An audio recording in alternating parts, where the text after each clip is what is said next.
Donc Sileps, c'est une marque multiculturelle qui révèle chaque couleur de peau.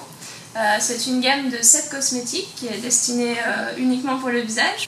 Donc on a le pilier du concept qui est la crème de base, la crème cosmopolite et les 4 sérums. La crème de base, elle va répondre aux besoins quotidiens de chaque peau, à savoir hydratation, protection des agressions extérieures, prévention du vieillissement cutané.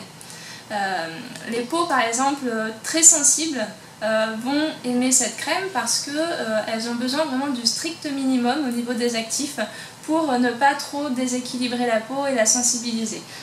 Également le parfum est très neutre puisqu'ensuite on a des parfums qui sont plus marqués au niveau des 4 sérums. Donc pareil, certaines personnes préfèrent des senteurs vraiment très neutres. Donc là c'est vraiment une base qui répond à ces besoins quotidiens de la peau. À cette crème, on peut associer l'un des 4 sérums. Alors tout d'abord, les 4 sérums, ils vont réguler le pH cutané. En fait, on essaie d'aller voir un petit peu plus loin. Aujourd'hui, sur le marché, on vous dit, voilà, vous avez la peau grasse, il vous faut un soin purifiant. Ça marche à court terme, mais si on arrête le produit, on va tendance à avoir une peau qui va se déséquilibrer. Et donc le pH cutané, lui, va être en partie responsable d'un déséquilibre entre peau grasse et peau sèche. Et le principe, c'est d'essayer de rééquilibrer ce pH cutané. Donc, le sérum teint mat, le sérum teint foncé et le sérum teint asiatique. Donc chaque sérum va révéler une teinte de peau. Et ensuite, chaque sérum va répondre aux besoins spécifiques de chaque couleur de peau. Par exemple, donc je vais prendre les 2 cas je dirais, les plus extrêmes.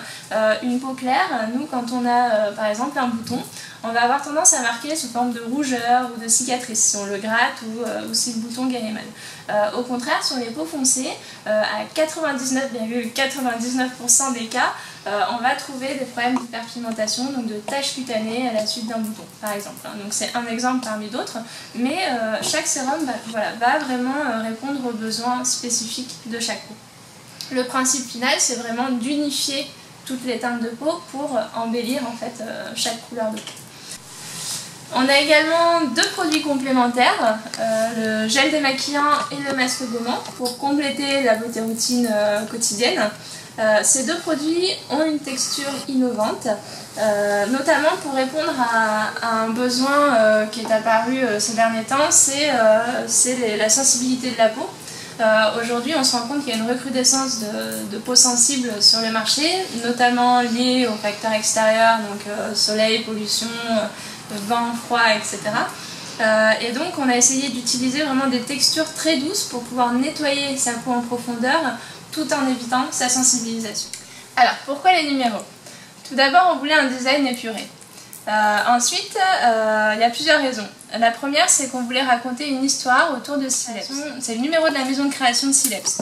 Le numéro 40, c'est les landes, donc ça permet d'expliquer que les produits sont formulés dans un éco-laboratoire, dans les landes, ça permet vraiment d'expliquer l'origine en fait des produits.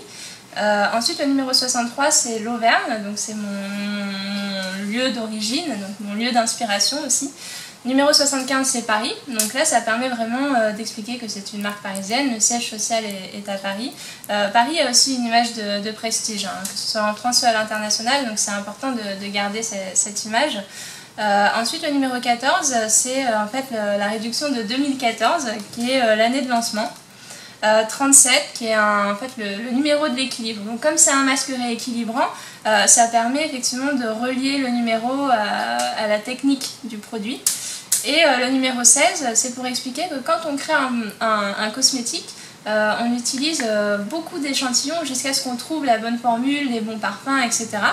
Et donc le numéro 16, en fait c'était le dernier, alors ça faisait quelque chose comme 1016, ou voilà, on était à peu près à ce type d'échantillon là, et donc ça permet d'expliquer que c'est le dernier échantillon qui a été validé jusqu'à ce qu'on trouve la bonne texture parfaite pour cette crème.